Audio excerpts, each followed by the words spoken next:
Okay, so now let me see if I can find the guys.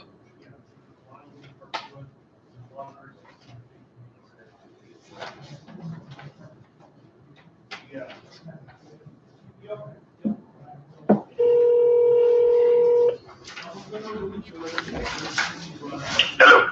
Okay, so I'm live. I logged into Apex info at or something. I don't know if I'm on interstate classes. Do you want to run back there and see if you can find it? Sure. Let me put you in my pocket real quick.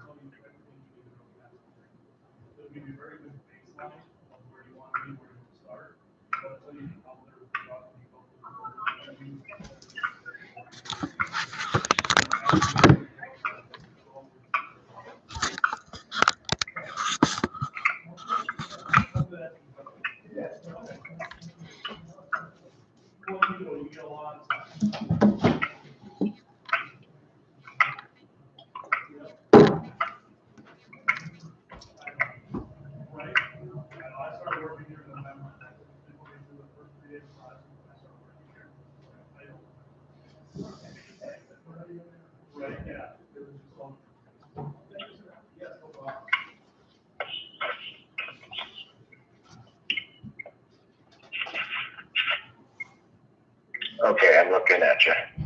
You got it? Yes, I do. Okay, bring the troops in. Okay. Have them call the Bracky number for questions. Okay. Do you have that number handy? Sure. It is 715-690-2911.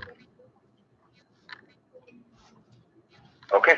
I'll have them in just a bit. All right, thanks.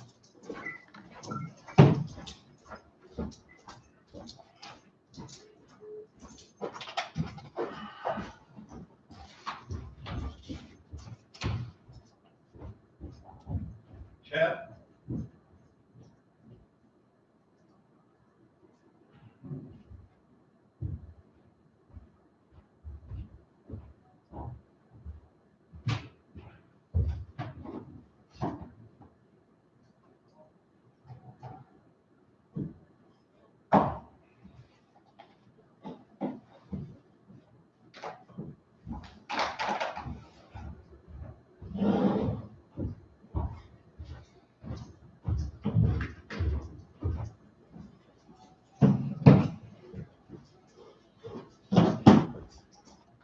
So what we're going to do, we've got the students over in South St. Paul are going to be watching this from there.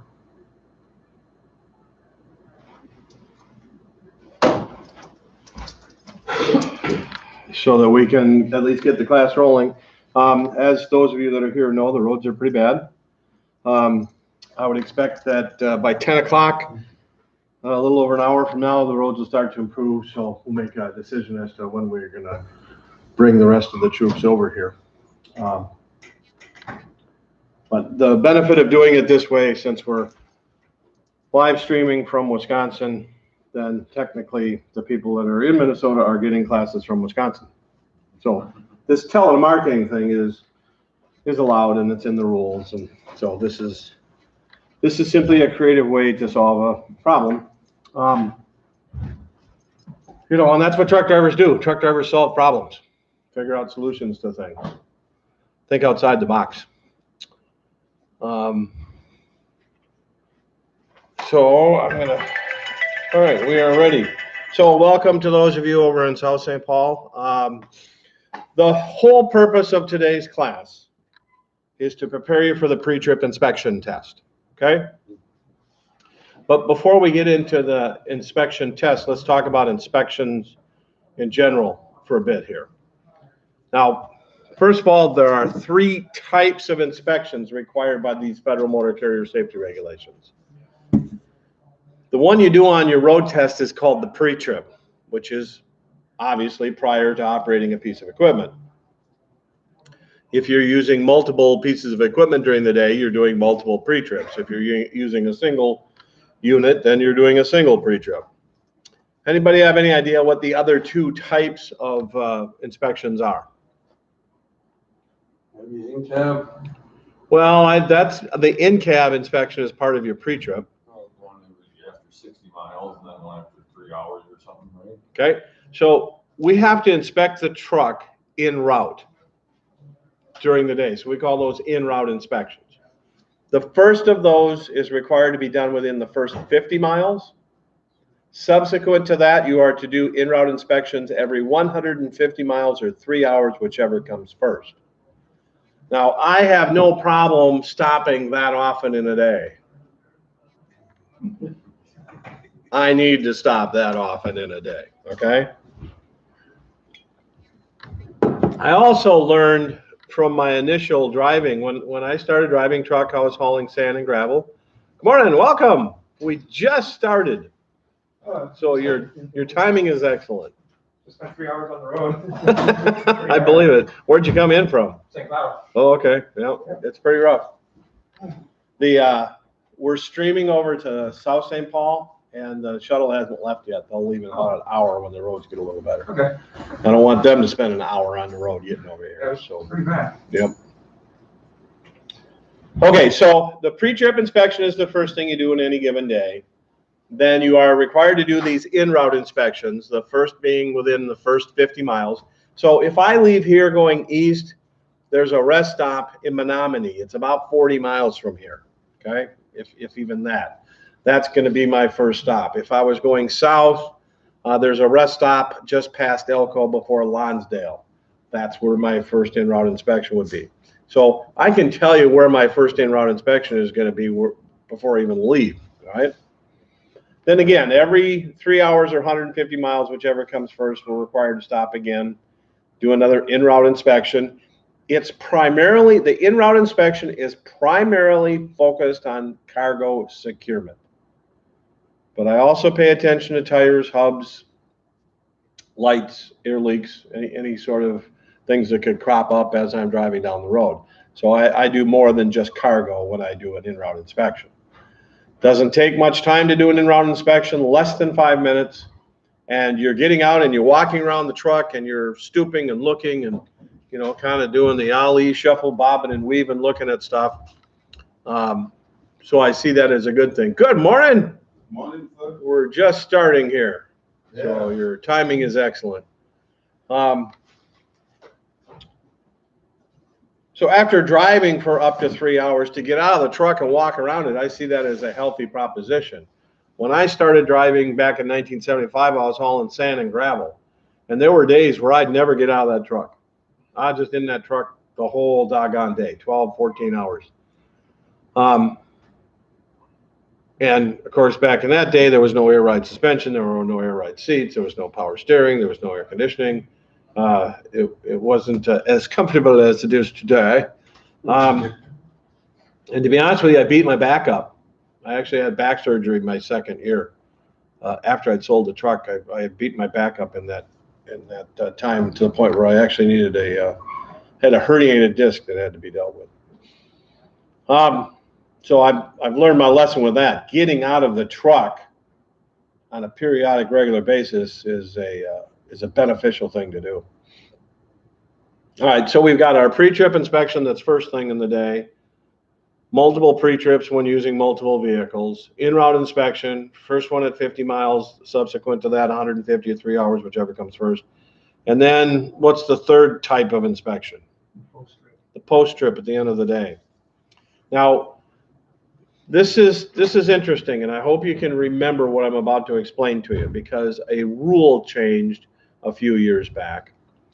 And not everybody gets the word about these rule changes. And the rule with the post-trip inspection had been around for decades, and it was changed back during the Obama administration. They had this campaign paperwork reduction project. Now, what we used to have to do, and this has changed, what we used to have to do is fill out an inspection report at the end of the day, defect or not.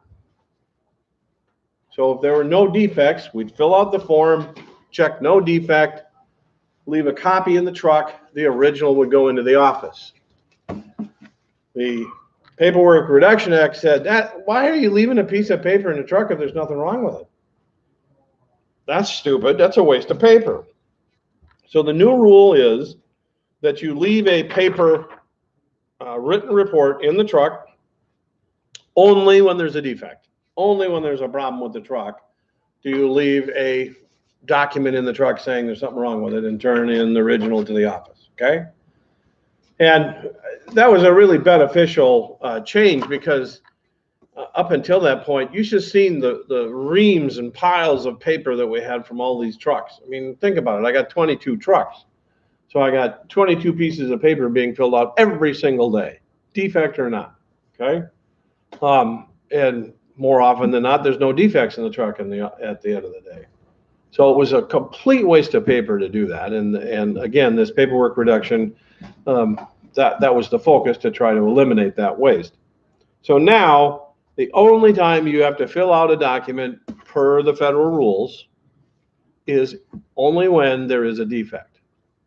Now, the pre-trip inspection does not need to be documented in writing. The in-route inspection does not need to be documented in writing. The post-trip, if there's no defect, does not have to be documented in writing. I think it's a good idea for you all to somehow make some sort of documentation. It doesn't have to be a big deal. Be quick and easy in your logbook, an electronic log. We'll talk about the electronic logging in more detail tomorrow. It's a good idea to cover your backside to make some sort of notation that you've done these inspections, okay? When you're electronically logging, the in-route inspection will be automatically logged because the electronic log is going to see that you're stopping. So there's sort of a built-in record of that, okay? When you go on duty, if you're on duty for 15 minutes before you drive the truck, that in and of itself is a documentation that you're doing a pre-trip inspection. So it doesn't have to be anything fancy, but just something that can be looked back at and say, yep, this is when I did my inspection, okay? All right. Now, I'll get into the test here in a bit. And the road test inspection process is huge compared to what we do on a daily basis. Now, I will spend more time with my truck at the beginning of a long run or the beginning of a week. So on a Monday, for the sake of discussion, I will spend a half hour checking my truck out before I head out. But using that same truck on Tuesday, Wednesday, Thursday, Friday, the pre-trip inspection is now a 6 or 7 minute proposition. Very basic, simple things have to be checked on a daily basis. But there are things that have to be checked every single day. And there are things that I pay attention to on these in-route inspections very diligently, with a lot of attention to some stuff. My in-route inspections, I'm paying attention primarily to my tires, hubs to make sure I don't have any wheel seal leaks, so none of the spindle bearing mechanisms are overheating and potentially going to fail. And then lights and cargo securement and those other basic things.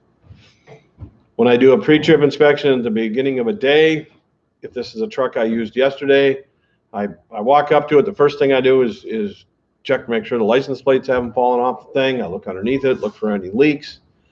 If there's a puddle on the ground the size of a quarter, I could care less about it. It means nothing to me. If it's the size of a pancake, I'm interested in it. If it's the size of an 8.5 by 11 sheet of paper, then I'm worried, and I'll spend more attention to figuring out what that leak might be. So you make a decision based on how much of a leak you're dealing with. Minor leaks are, and incidentally, a leak to us in the industry is this. Not moisture.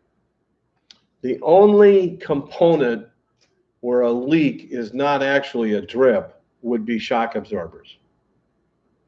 So when we talk about checking shock absorbers for a leak, if you see moisture at the connection to the shock absorber where the top and the bottom meet, that tells us that shock absorber is failing.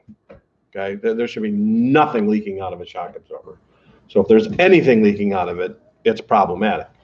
Now, There are a ton of other things that if they have moisture, the steering box, the oil pan, the air compressor, all of these different components with oil and fluids in them, if you see minor moisture indications, I don't consider that a leak. So if it's oil or coolant, if it's literally dripping, that's a leak. Otherwise, I don't consider it a leak. Okay. So that the pre-trip inspection on Tuesday, Wednesday, Thursday, Friday is like I say, 6-7 minute proposition. I also want to check, make sure that any vehicle I drive has a valid inspection sticker on it. So I check license plates and inspection stickers. The inspection stickers expire annually. The license plate on the truck is going to expire annually. Semi-trailers, those license plates never expire. You don't have tabs on the license plates on the trailers, and you'll see that in one of our videos that we have as a part of our online system. Open the hood, check the oil. Every single day I check the oil. Every single day I check the oil, okay? Now, why is that so important? I mean, is it going to go down in one day? Probably not. If the oil were to go down in one day, there would probably be another indication of that, either leaking oil underneath the truck or some sort of black soot in your exhaust. So some would say, well, well, let me ask you this. Are any of you mechanically inclined enough to know that the oil level can not only go down, it can also go up? What could potentially cause oil level to go up?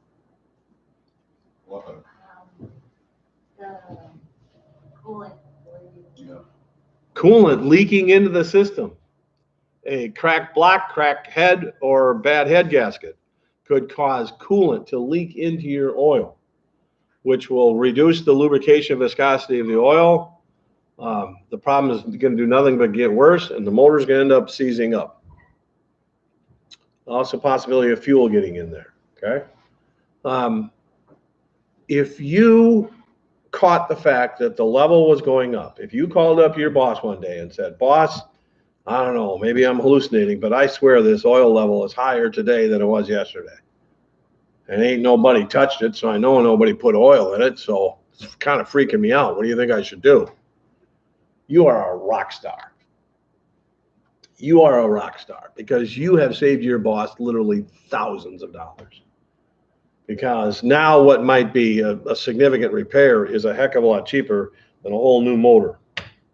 Because you keep driving something that's doing that, and it'll seize up and destroy itself. It'll be toast, okay? And you could buy a new SUV for what it would cost you to replace a motor in a late model truck, right? I just had a turbocharger fixed on one of our trucks. It was $6,000. What kind of car can you buy for $6,000? BMW. You can buy a pretty decent used car for $6,000, can't you? Right? You can make a heck of a down payment on a new car with $6,000. Good morning, welcome.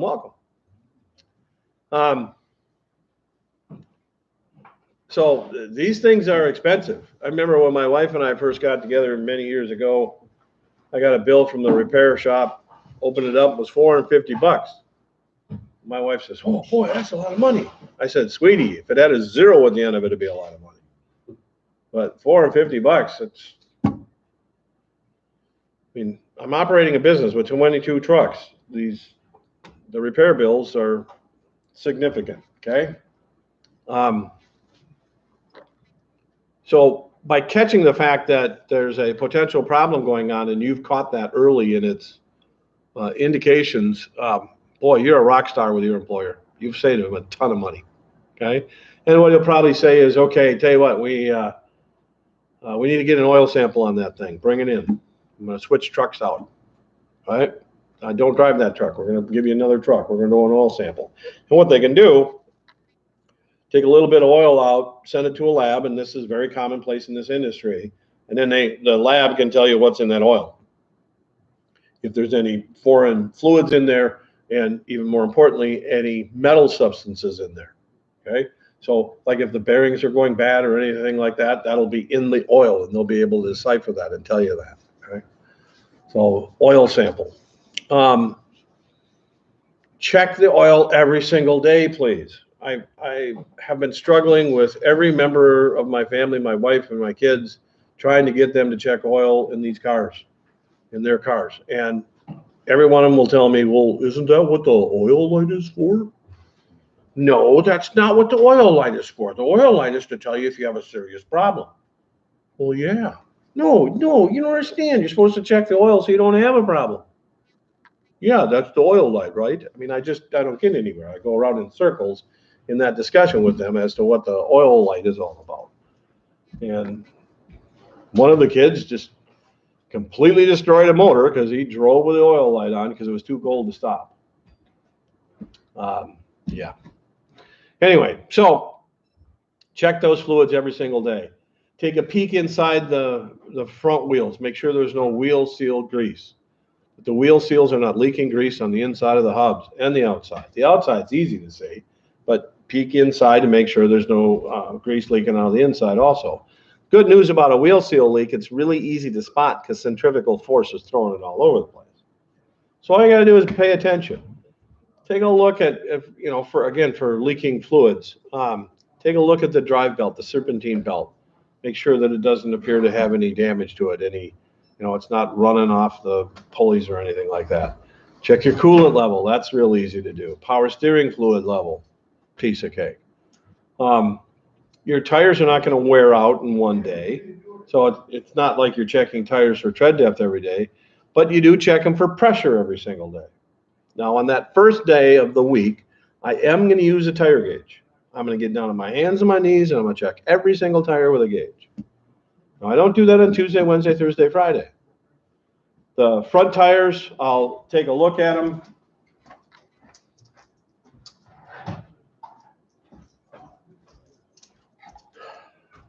The front tires, there'll be a deflection in the sidewall here if the tire's low. So it's just like your car. You can take a look at it and look at that sidewall to see what it looks like. Now remember, on Monday we checked it with a gauge, right? So we're certain on Monday that it's got the proper amount of pressure. And when we do that, we take a look at it. Well, what we're looking for on Tuesday, Wednesday, Thursday, Friday is to make sure it appears the same as it did on Monday. Now, that visual check doesn't work back here because these tires, having two of them, one properly inflated tire can very well hold up the improperly inflated tire such that you wouldn't see that there was a lack of pressure in there. So what we do on these tires on Tuesday, Wednesday, Thursday, Friday is we thump them. Hit them with a ball peen hammer, a good 2, 3, 4 pound ball peen hammer. And what you're looking for is the rebound. If the tire is properly inflated, when you hit it with a hammer, it'll bounce right back. If it's underinflated, it'll thud. It won't have the same rebound to it. And so the good news here is that you got 8 tires here. If one of these tires is not inflated properly, I promise you'll be able to sense that by thumping the tires. I absolutely promise you that. And then same thing with the trailer. I'm going to thump the tires. Okay. I'm going to take a peek looking for wheel seal leaks again. I'll be checking for air leaks. Check my lights. All my lights and reflectors. Very important every single day. Making sure the lights and reflectors are working. Okay.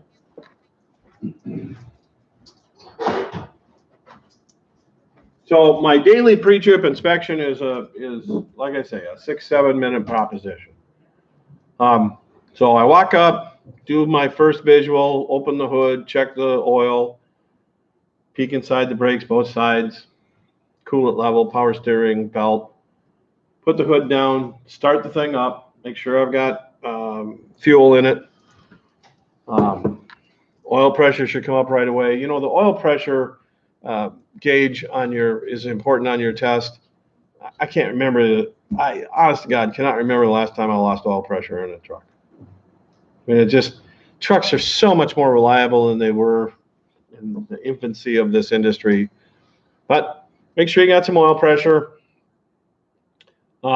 take a look at your air gauge. It'll give you an indication if you lost any air overnight. And if you did, that's okay. But it's a good idea to pay attention to that to see how much air you're losing overnight. Put the headlights on, put the four-way flashers on. Now get out and walk all the way around that truck. So you're thumping tires, you're checking lights, you're checking your connection components, checking your air lines, your electrical line. Check and make sure the jaws are locked on the kingpin. You walk all the way around that thing. Check for cargo securement. Check that all your doors are secure. Mud flaps are intact. Pretty simple process. Get back in the truck. Check for air leaks. Check your trailer connection. I always double check, make sure my insurance registration information is in the truck. One last check of the trailer and the trailer brakes, and off you go. So a daily pre-trip inspection does not take much time. What you're doing on the test is much more comprehensive than that. The test is based on what's in the CDL manual, okay? There's a federal rule that says anything on the test has to be in the manual. So that's good news because that gives us transparency. That lets us know exactly what source we're going to refer to. Turn this a little bit. That tells us exactly what source we go to in order to figure out how to pass this test, okay? Now, the bad news to that equation is that manual was written in the middle 1980s by a bunch of bureaucrats. And there's a lot of things that have changed in that. I mean, how many years is that? 35, 40 years, okay? So, yeah, 35 years since that manual was written. And so that manual was discussing problems of trucks built in the previous 10, 15, 20 years. And so here's where we have a little bit of confusion, that there are things that are in that manual that are potential problems that just don't happen anymore. They're not the problem they were in 1984 when that manual was written, but it's still in the manual. There's actually some misleading information in the manual. There's some vague, ambiguous information in the manual. I'll show you some of that as we go along. So part of this is you have to understand what we're doing. We're preparing you for a test as though it was 1984. Now, would we be live streaming this class to South St. Paul in 1984? We didn't even have cell phones, okay? We might have had touch-tone phones then, okay? I mean, that's a long time ago, and technology has changed significantly, and the manual has not kept pace. The trade association I belong to, I have asked the president of that organization twice to allow me to spearhead a committee to meet with AMVA, the American Association of Motor Vehicle Administrators, that's who writes the manual, and try to get this manual up to date. And both times I approached our president on that, he told me, "Nah, we got other things that are more important." Well, I'm going to hit him up again in this next conference in May and see if I can twist his arm. Maybe I got to get him drunk or something. I don't know what I got to do, but I get so personally frustrated with being here on Tuesdays and saying, well, this is what the manual tells you to do, but we don't do it that way. And there's issue like that after issue in this manual. So take that in consideration too, that we're preparing you for a test that is put together by bureaucrats based on some really old information, okay? Now, before I get in the test, one more thing about the real world of inspections, okay? Now, this is kind of interesting. Your job is inspect and report, okay? You are not mechanics and you are not diagnosticians. When you are driving someone else's truck, it is not your decision as to whether that truck should be driven or not based on a mechanical defect, unless it's totally obvious. Now, an obvious defect that prevents the vehicle from being driven would be an audible air leak in a tire. If you can hear the leak, I'm not saying seeing it with bubbles. I'm saying if you can hear that leak, okay, that tire's out of service, you can't drive it. You can't drive that truck. That truck's illegal to be driven. But here's where it gets interesting. How much tread depth are you supposed to have on your front tires? 4 30-seconds, okay? So if the front tire has 3 30-seconds, can you legally drive that truck? Yes, you can. Now, why didn't you know that? Because you're not mechanics and you're not law enforcement. You're truck drivers, okay? Now, all of these mechanical thresholds that are being presented to you in the CDL manual and thus on the CDL road test, all of those are true in order to pass an annual inspection. Commercial motor vehicles have to be inspected annually, every 12 months, by a licensed certified mechanic. And they put a sticker on the truck that says it's passed the inspection. So let's take something simple. Do you suppose that truck could pass inspection if one of the 2 headlights was out? No. Everything has to meet this threshold, okay? All of the lights have to work. Every single required light. If it's not a required light, it doesn't have to work. That's another interesting subject. But anything that's required has to work in order to pass annual inspection. But let me ask you this. If you're driving a truck and you stop at a rest stop halfway between here and Chicago some night and you discover that one of your headlights has burned out, is that truck illegal to drive? No. You can drive that truck. Now, does that need to be fixed? Yes. It's a defect that needs to be addressed. And the way it's done in this industry is a minor defect like that needs to be repaired before the next dispatch. So what that means is if you're on the way to Chicago, discover a headlight out, you can complete your trip to Chicago. And then before that truck is then dispatched someplace else, that repair must be made. Make sense? So how do you know where the go and no-go is? You don't. So the way you deal with that is any concern you have, you report it. Now report it in a way that you can document. And the good news is you and I live in a technological age where that's really simple to do. How do we do it? Your cell phone. So you're going to send a text or an email, and what are you going to include in it? All the information. And what else? And what else? You're done time. And what else? A picture. You could even include a video. Does that prove that you're doing your job? Yeah. Absolutely yes. Now, if you're working for someone else and you have a concern about a mechanical defect, you send a text or email or electronic message that the company has. I would include pictures just to make sure that everybody's on the right page here, and tell them about the defect. Now, if the message you get back is duly noted, we'll repair at the end of your run, continue, then your response would be thumbs up, hit the road. Okay?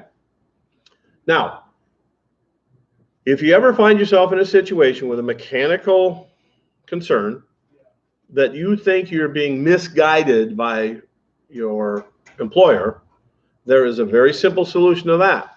And that is pick up the phone, call the non-emergency number for the highway patrol in the state that you happen to be sitting in at the moment. And I'm telling you, those guys and gals are going to help you. Now think about this. Who better to make a decision about whether it is legal and safe for you to operate a commercial vehicle than the highway patrol? I mean, that's like calling God, okay? So you are going to get clear information. And you know, this trooper may very well go through some sort of diagnostic process. Hi, I'd say I'd like to talk to someone about, I got this front tire in my truck and the tread's kind of worn down and my boss tells me it's okay. And I'm wondering if there's someone there that could give me some advice on it. No, I don't have one of those measuring thingies, but yeah, there's some tread. No, it's not worn down completely. Yeah, No, there's nothing else wrong with the tire. Yeah, it's got air pressure. I checked the air pressure. That's fine. I work with Interstate over in South St. Paul. I'm heading over to Montemedi. Menards in Oakdale on Highway 5. Yeah, I know where that is. Pull in there and you'll, okay. Well, I even took a picture and sent it to my boss. Send the picture to you? Oh, the same number? You see what's going on here? Is that you're going to have a dialogue with Highway Patrol, and there's going to be some exploration by the Highway Patrol as to whether this is reasonable. And if the Highway Patrol says, yeah, drive it over to the Menards, I'll take a look at it, are you legal driving to Menards? Absolutely. Now, if when you get to Menards and the trooper takes a look at it, if the tire is in fact to the point where it's out of service, I promise you something. You will not get a ticket. Now, that trooper can shut that truck down without giving you a ticket. My personal experience, and Pat has some personal experience with this too. My personal experience is when you're straight up with the Highway Patrol seeking advice and assistance, they are so helpful, it's unbelievable. I mean, that's like going to the Highway Patrol and go, I'm choking. I'm choking. What are they going to do? Give me your license. They're not going to do that. They're going to save your dang life, right? It's a whole different ball game here. So this is really simple, drivers. You send a text or email. I wouldn't do phone calls because you can't document what's going on with a phone call. So I do it with text or email. Front tire kind of worn down. I stuck a penny in it. What do you think? Okay. And then your boss sends you a message back, duly noted. We're going to put tires on at the end of the week. Continue. Now, if you're pulled over in an inspection sometime later on that week, you've got to document it that you brought this to the attention of your boss. And so let's say you're getting inspected and the trooper looks at the front tires and goes, hey, these are 3/32, dude. You shouldn't be driving this truck. And then you go, well, can I show you what my boss told me? Sure. So you show the trooper this conversation, this interaction with your employer, and I promise you something. He's not going to give you a ticket. And what's likely to happen is he's likely to say, what's your boss's number? And he's going to call him up. This is Trooper Johnson out here on 610 at the rest stop. Looks like your driver told you about these front tires last Tuesday. So why aren't you replacing them on Tuesday night? Okay. All right. Well, I'll tell you what. I'm going to let this go once, but I'm going to keep a close eye on these trucks of yours. And if I find any other trucks that are at 3/32 on them fronts, I'm shutting them down. I'm going to put them out of service. Okay? Because I'll find something else wrong with me. You get that? That's the conversation that the Highway Patrol will have with your employer. Now, this goes back to what I was talking about yesterday with go to work for a good company. These major employers, I mean, I don't know how many trucks DLI had that was here the other day, but U.S. Express, as an example, has 7,500 trucks. I know that. And they run a lot of teams, so they're running probably 300,000 miles, 250 to 300,000 miles per truck per year. A set of front tires will probably go 75,000 miles. So that means they're putting 2 or 3 sets of front tires on each truck each year. So let's say they're putting 4 front tires on each truck every year, 7,500 trucks, that's 30,000 tires. Do they get a deal on them?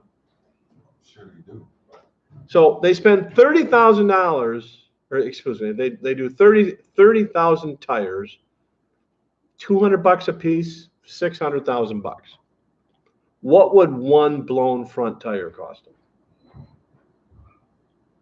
One blown front tire. What could that cost U.S. Express?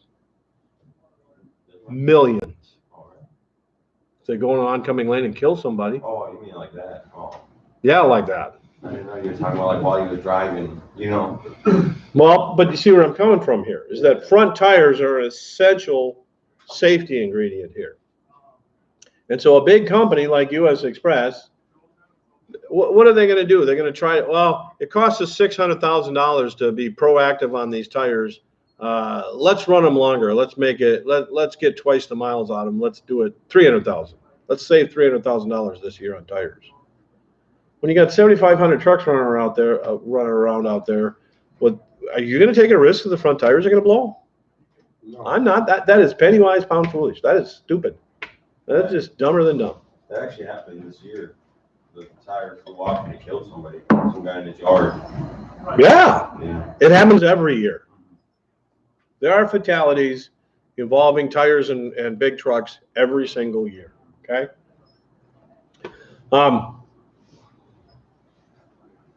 Yes, sir. In a situation where you send message to your boss and he didn't reply, what do you do in such situation? Okay, so you send a message to your boss, he doesn't reply. You don't drive the truck. You don't drive the truck. And you don't want to work for somebody that won't reply. You don't want to work there. Okay? So that's why you don't want to go to work for somebody that's got 3 trucks and he drives one of the 3. You're one of his 2 drivers. And you call him at 2 o'clock in the morning and he's sleeping and he ain't answering the phone because he's sleeping. And you're out there in a snowstorm someplace with a flat tire and you don't know what to do. Don't go to work there. When I was a dispatcher at Penske Logistics, I was working nights. I was working 11 P to 7 A. I was the guy that picked up the phone. If a driver had a problem, most of the communication was through a texting system called Callcom. Flat tires, closed roads. The scariest one, I got a message from one of my drivers, 4:30, 5 o'clock in the morning. This guy was heading Mankato on L169. Excuse me, and he sends me a message. I think I'm having a heart. I about had a heart. So I call the highway patrol and I tell him I got a driver out there that thinks he's having a heart attack. And the highway patrol says, well, which county is he in? I don't know. I've got this GPS ping from his last transmission, but it wasn't live GPS back then. This is 96, 97, 98. And so I had when he sent me the message, it pinged his location, but I don't know if he's moving or if he stopped. And how would I know what county he's in? I don't know the counties on 169 between here and Mankato. So there was some panic. I mean, I was like, I'm trying to save this guy's life. And good news is they did find him.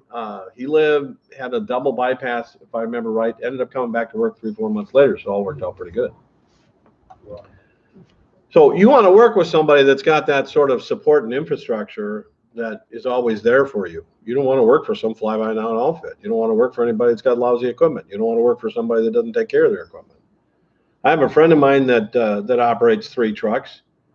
In fact, he came through us to get his license way back when. He has asked me several times over the years, hey, Bill, I need a driver. Hey, Bill, I need a driver. I will never introduce one of my students to him. He operates crappy trucks. Their trucks all have 1 million miles on them. They're all held together by duct tape and baling wire. I'm not going to do it. So every time he asks me, no, Tim, everybody I got in class right now has got a job. Sorry, Tim, can't help you out. Not doing it. I'll tell you the goofiest one I got a text from a driver one night, this middle of winter, like 3-4 o'clock in the morning. This guy was going to Fargo, and he sends me a message that he's got an air leak. And so, I'm not a mechanic, but I have some mechanical aptitude. So I'm messaging him back and forth, trying to help him out here. And initially he was being kind of vague as to what the leak was. And then eventually he told me that his air horn was leaking. And I'm like, how the hell did your air horn leak? And he messages me back that he was going down the freeways like 63 miles an hour. That's what those trucks were governed at. It's like 15 below zero. He's going 63 miles an hour. So the wind chill up on the top of that cab has got to be 50 below zero or something. Somebody comes down a ramp to merge in front of him. He didn't like it and he honked his air horn. Well, it froze open. Okay. You take that warm compressed air and push it through an air horn with 50-degree wind chill, it's going to freeze open. So the air horn's right. So I messaged him back.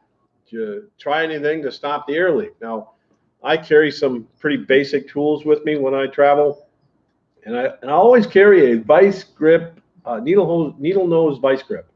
It's really good for pinching off small airlines to stop leaks.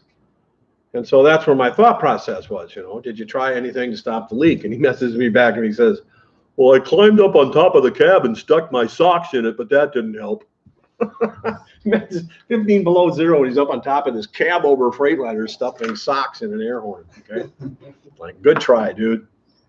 My point is that with a good company, you've got that sort of support system 24/7.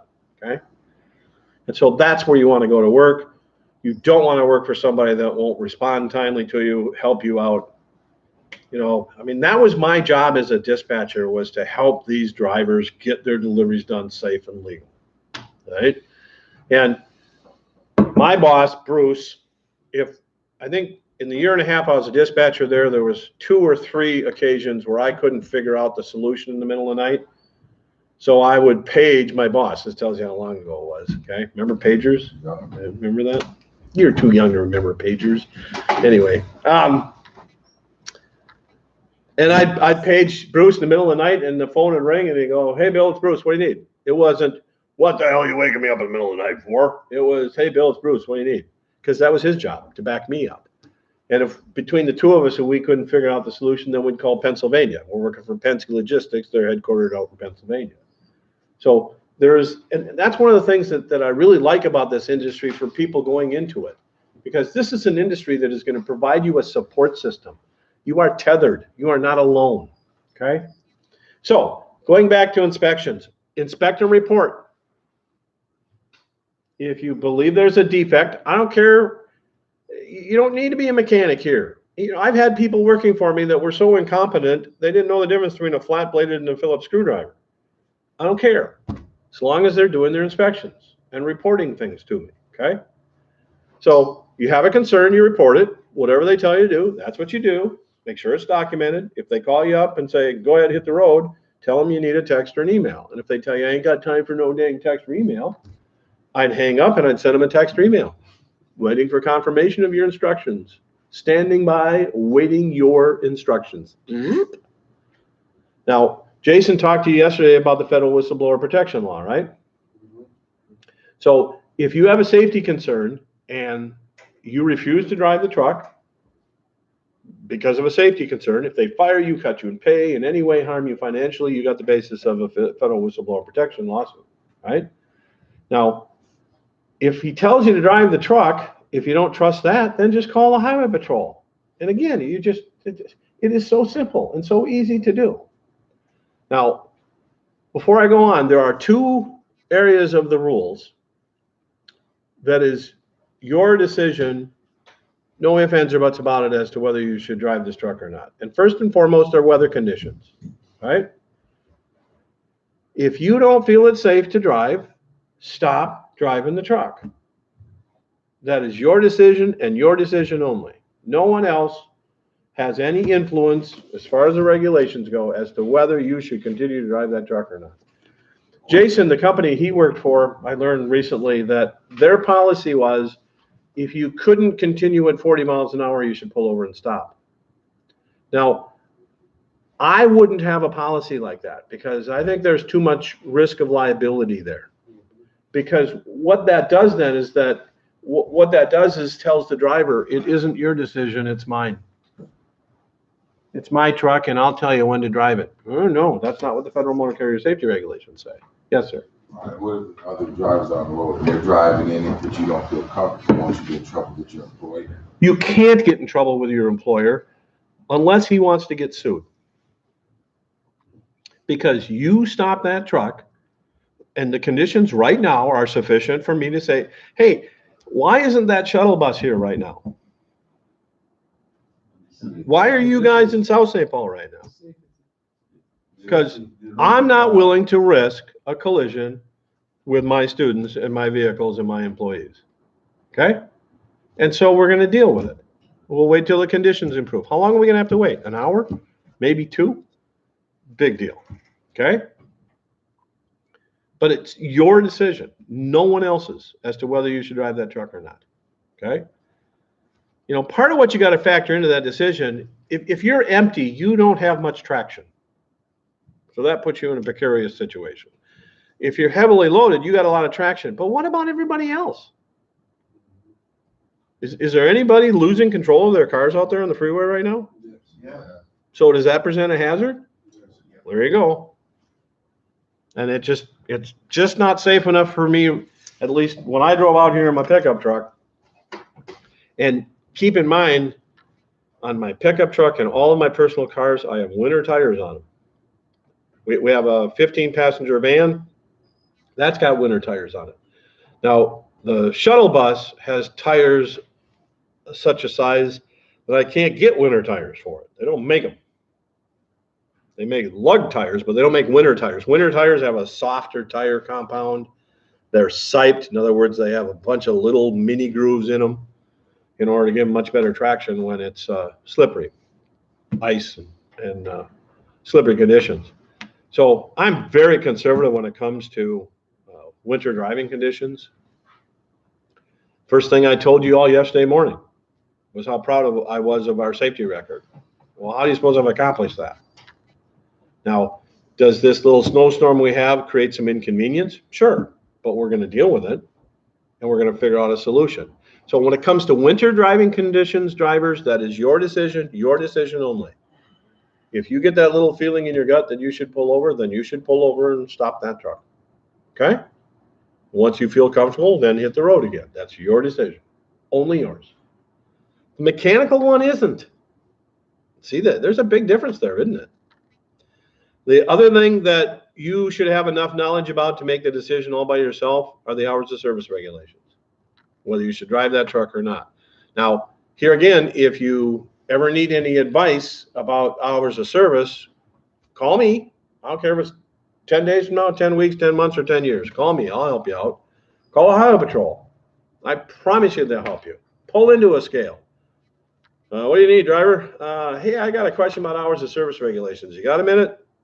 Oh, sure. Yeah. Park over yonder. Come on in. We even got donuts today. Come on in. You're a trooper. What would you rather do? Go to an accident scene and extract seriously injured people, or have coffee with somebody and talk about the rules? You are a rock star in the eyes of law enforcement if you're seeking out their advice and help in order to drive legally. Okay? Don't ever hesitate to reach out to those guys. That's why we have one of them in once a month. Again, he was just in last week. He'll come up again. Let's see if that's scheduled. You can check this out on our website as to when these events are. And I don't see it scheduled yet, but I'll get Josh on that. So come to that event if you can. It's on a Thursday, 11 o'clock, once a month, usually around the second or third Thursday of the month. But it's an opportunity for you to interact with the Highway Patrol and get a sense of what they can do for you, what resources they can provide for you, okay? All right. Now, you do the right thing. You become a truck driver. You go out there, you go to work, and you inspect the trucks, right? If you're doing your job properly, I would expect you're going to get a hard time from your coworkers. Why? You're doing the right thing. And they Aren't. Have any of you worked someplace where you've experienced that so far? Okay? Where your coworkers are not doing their inspections, okay? Now, when somebody gives you a hard time, gives you some grief about it, ignore them. Just smile and go about your business. Wouldn't surprise me if there's somebody out there that tells you you don't have to do these inspections. The Federal Motor Carrier Safety Regulations say that you do have to do these inspections, okay? Can you find people on the internet that will claim to you that you don't have to pay federal taxes? Yes. Uh-huh. Are you going to follow their advice? No, you're not, okay? So don't get snookered into that. Here's a story I like to tell. One of our students, this guy's name is Keith, and he had gone to work at Warner. Warner no longer hires students out of Interstate Hudson because they bought their own truck driving school a while back, Roadmaster. It's the biggest school in the country. And so they do all their hiring out of Roadmaster. But anyway, this is before that. So Keith had gone to work at Warner, and the deal is Warner gives you this 6-week training period, whatever, and then they give you the option a week off or go to work right away. Well, Keith took the week off and he came back to visit. So I see him there in the office and I said, so how'd your training go? Me and my trainer, we didn't get along very well. And when people make comments like that, I like specifics. Don't give me general terms. So I asked him, I said, well, what do you mean? Well, give me an example. What are you talking about? You didn't get along. Well, first day, I go to do my pre-trip inspection. He told me I didn't have to. I said, so then what'd you do, Keith? Huh? Well, what'd you do then? Huh? Well, did you do your inspection anyway? Well, no, he told me I didn't have to. Keith, that was a test. Really? Yeah, Keith, and guess what? Guess what? He failed the test. And now you didn't get along with your trainer? Well, no kidding, Sherlock, all right? I can understand why you didn't get along with your trainer, because he challenged you and you swung at a curveball that was in the dirt. And you done struck out right from the get-go, okay? Ladies and gentlemen, these rules require these inspections. Do these inspections. Now, this is kind of interesting. If you have your green book with you, open it up to the very first page, okay? For those of you here in Hudson, let me put one on the screen for you.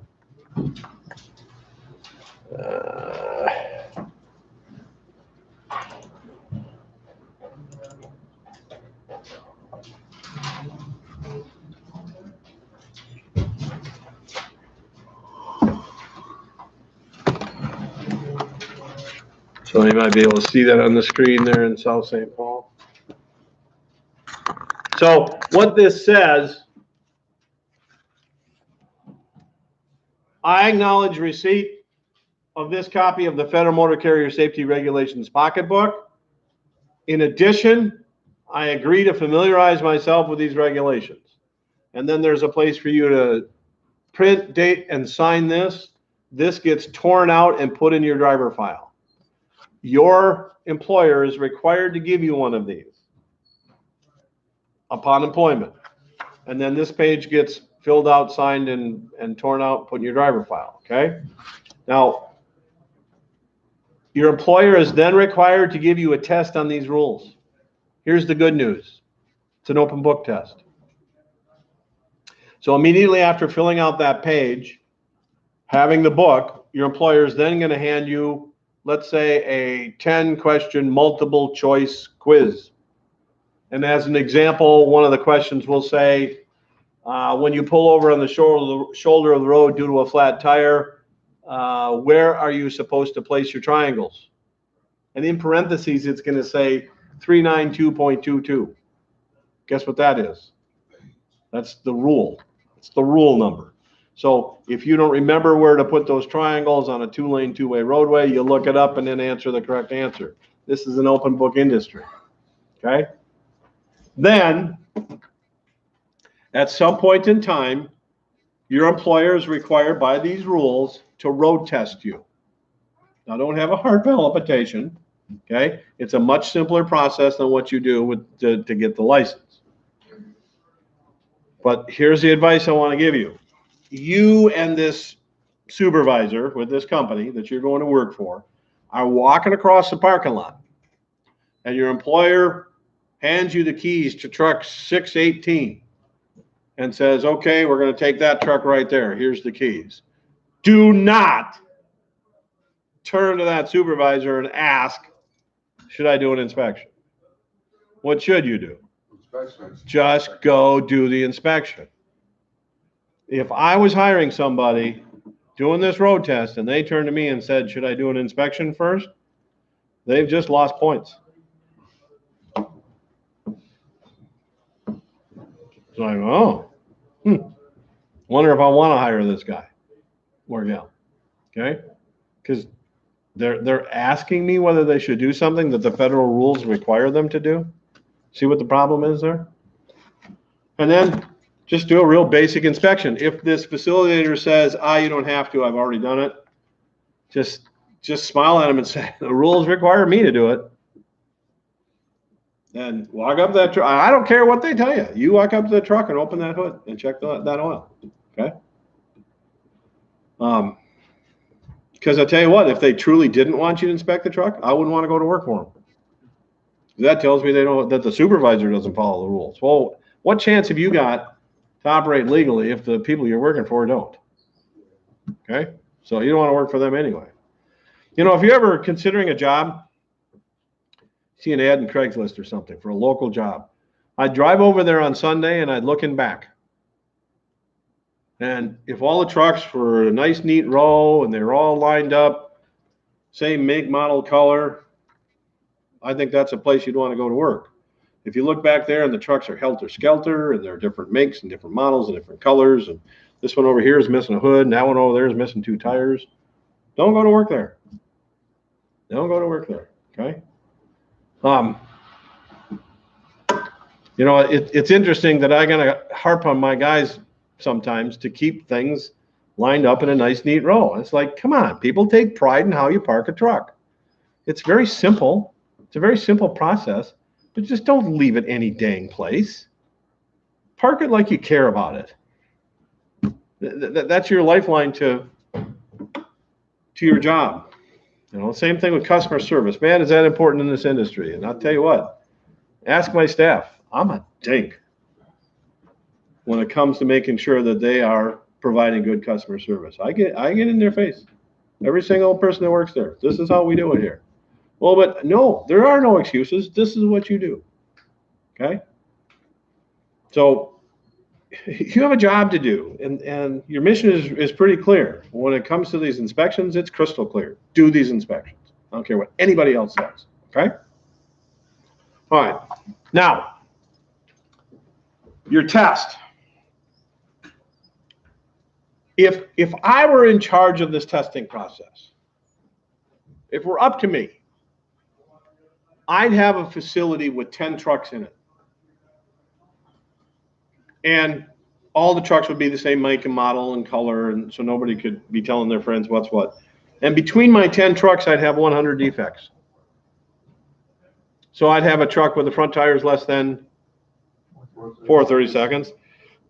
I'd have a truck with the rear tires less than 2/32. I'd have brake linings less than 1/4 inch or dangerously thin. I'd have brake linings that are cracked. I'd have brake drums that are cracked. I'd have wheel seal leaks on the brakes. I'd have 100 defects between my 10 trucks. Guess what I'd expect you to do to pass my test? Find them. And once you got to 80%, I'd pass you. Now, with my test, you wouldn't have to speak English. All you'd have to do is go, oh, and point out the defects. Now, yesterday I was telling you how important English is because of the way this test is conducted. Now, here's what the problem is. You're walking up to a truck to do your pre-trip inspection test. This is the same truck you're going to drive. Since you're going to drive it, can it have any defects? No. No. Okay, so here's the problem then.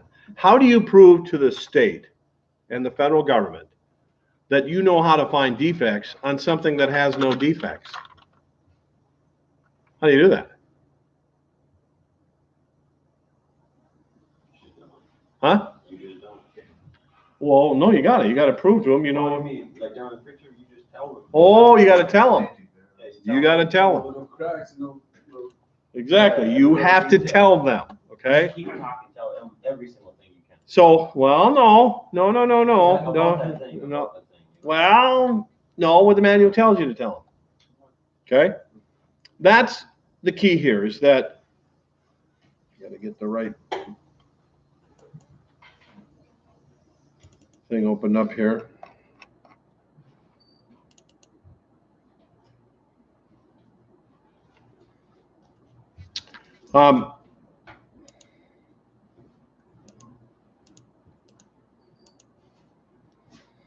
So first of all, again, there's a federal rule in play.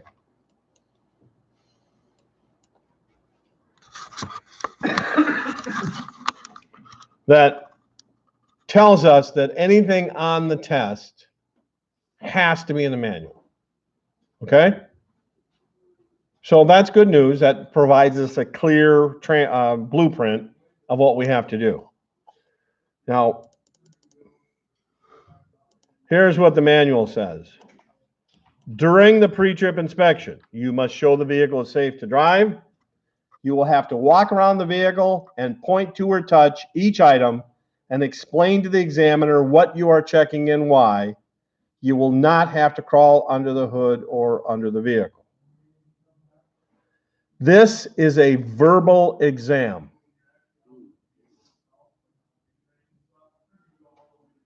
There are no defects on this truck. And yet you have to prove you know how to find and where to find defects. And so what you have to do to pass this test is you have to memorize the information out of the manual pertaining to those components. Whether it's actually a practical thing or not is irrelevant. If it's in the manual, it's on the test. And I would advise that if it's not in the manual, you shouldn't be talking about it. One of the things I'm going to caution you about is, ladies and gentlemen, again, as I mentioned yesterday, my staff and I meet with the examiners that are going to test you. I have Sam and Don on speed dial right here. I can call them up right now. Okay? So I know exactly what they expect you to do. And we're going to provide you that information. So from the outset here, don't go to any other source outside of us, because you could very easily get misled and misinformed. Do not go to YouTube and watch YouTube videos. You don't know where those YouTube videos are from. Don't take anybody else's advice other than ours. And I'm going to give you some materials today that are your Bible. And don't trust any other source of information other than the resources I'm giving you. Sometimes people are told to use keywords. Yeah, you learn these keywords. Use these keywords, you'll pass your test. Those people go up to a tire and say, yeah, the tire's not cracked, broken, or rusted. At least somebody's laughing. The tire's not rusted?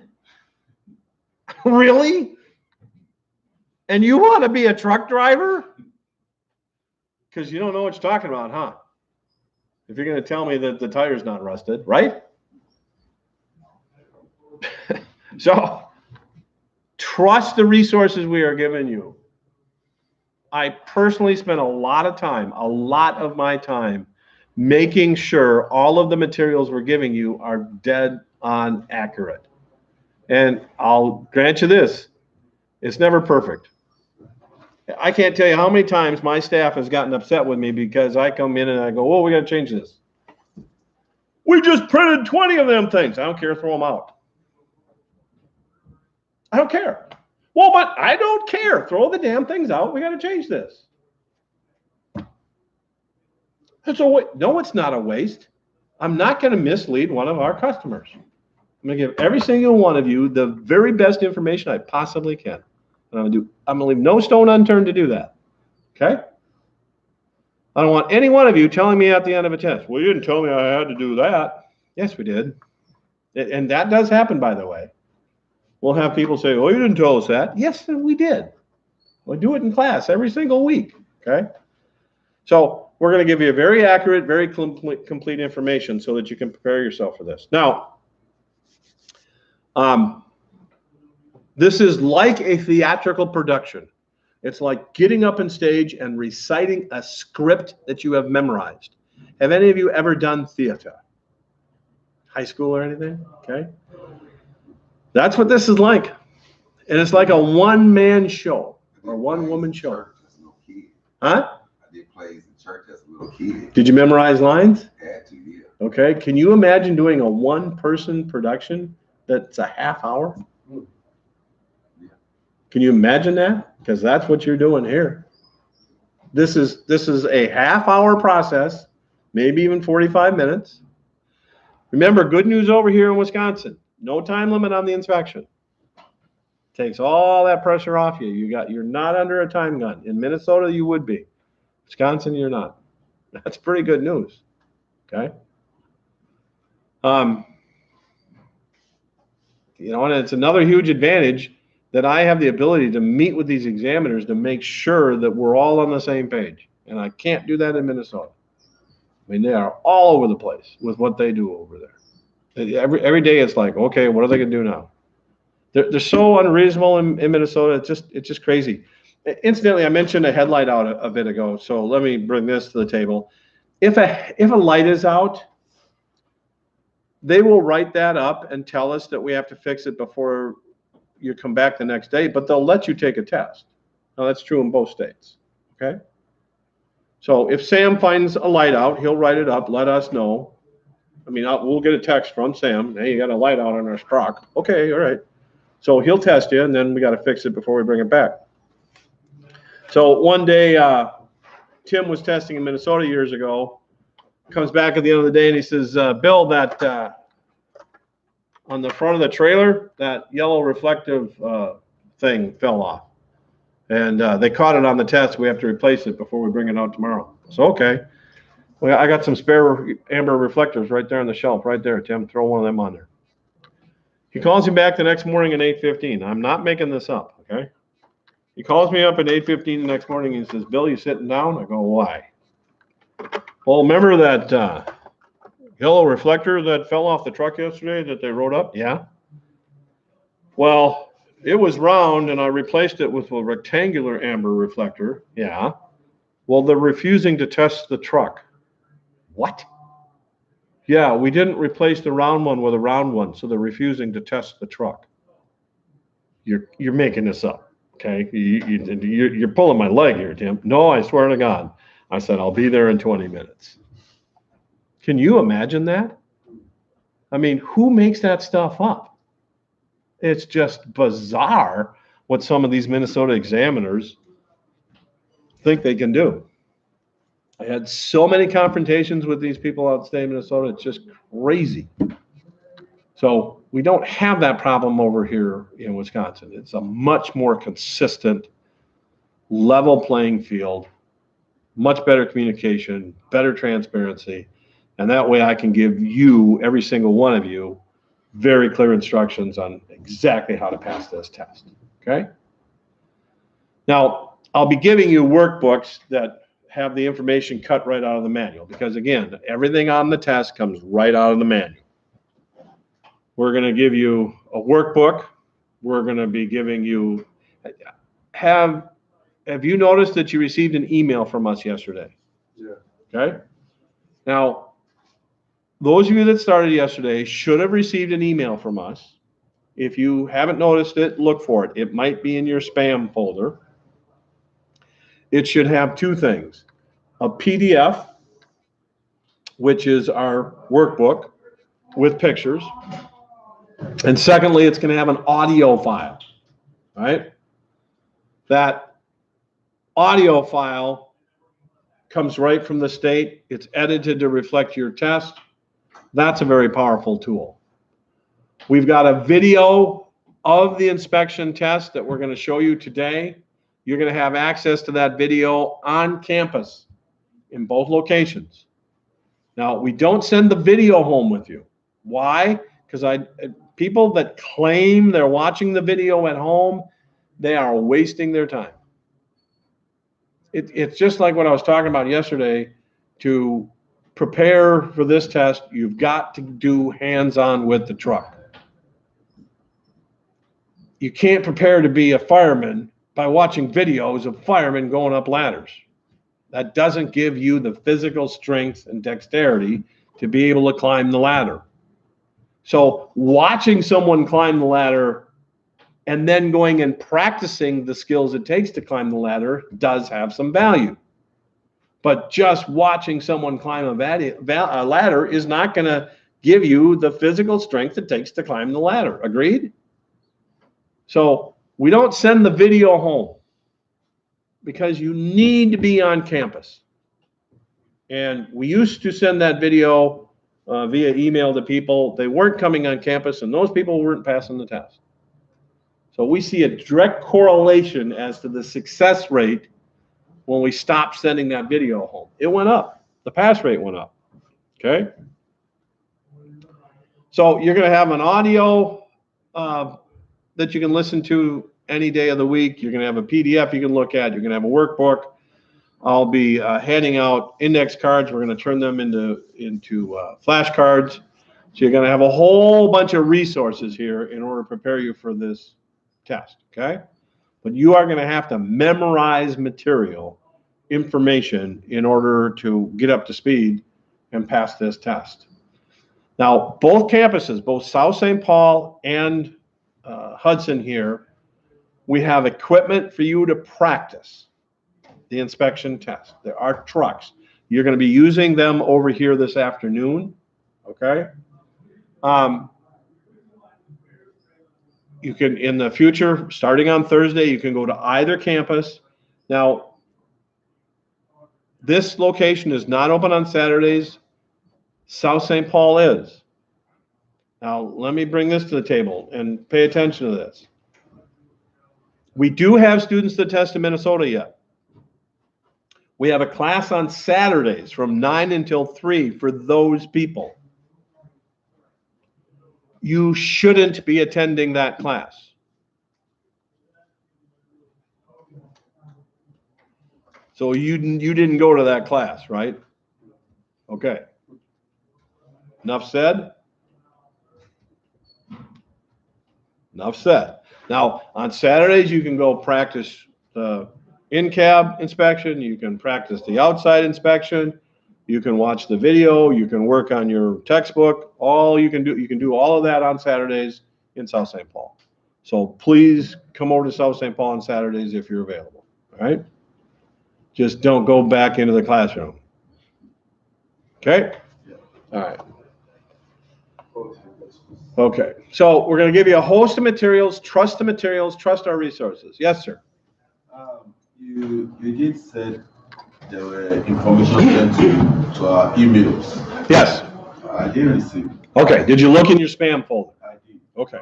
So if you didn't get an email from us, then what I want you to do is let Chad know downstairs. Those of you in South St. Paul, let the guys up at the front counter know.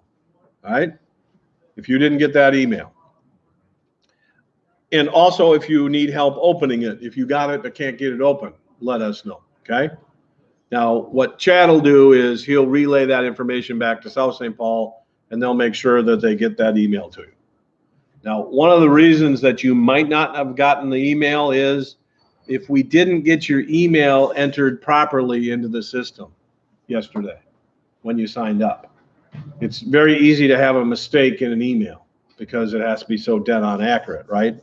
So maybe that's what the issue is, and we'll figure that out and make sure you get that email, okay? Did anybody else not get the email? You didn't? So 3 of you, 3 more, okay? So please let Chad know downstairs. And again, those of you in South St. Paul, let the guys know at the front counter. Now, I think what we should do is I think those of you over in South St. Paul should start heading over here. I think what I'm going to do is have Pat check well, you know what? I can do this real quick. We'll check the road conditions here and see what's going on. Hey, what have you heard about road conditions? Okay, all right. Well, let me go online and see what I can learn. If things are better, I'm going to send them over. All right, thank you. I'm sorry, what?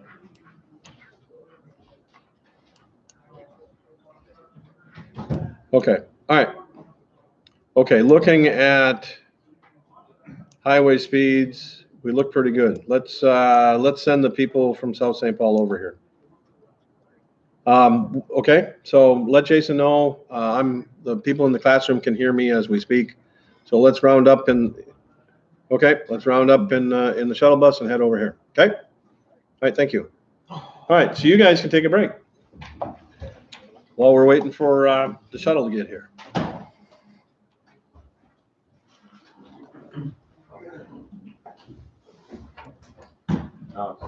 we have Monday, Tuesday, Wednesday, every day I can show up here Yep. at 8:30. Yep. Oh, no, what about Thursday, Friday, and Saturday? How's that Well, gonna go? I'm gonna be handing out assignments. And then we'll find out. Yep. Because I want to work Monday through Saturday. Yeah, I'll be handing out assignments to you. Perfect. So by the time we're done tomorrow, you'll have a clear vision of where you're going. Okay? Oh. So the one, Oh.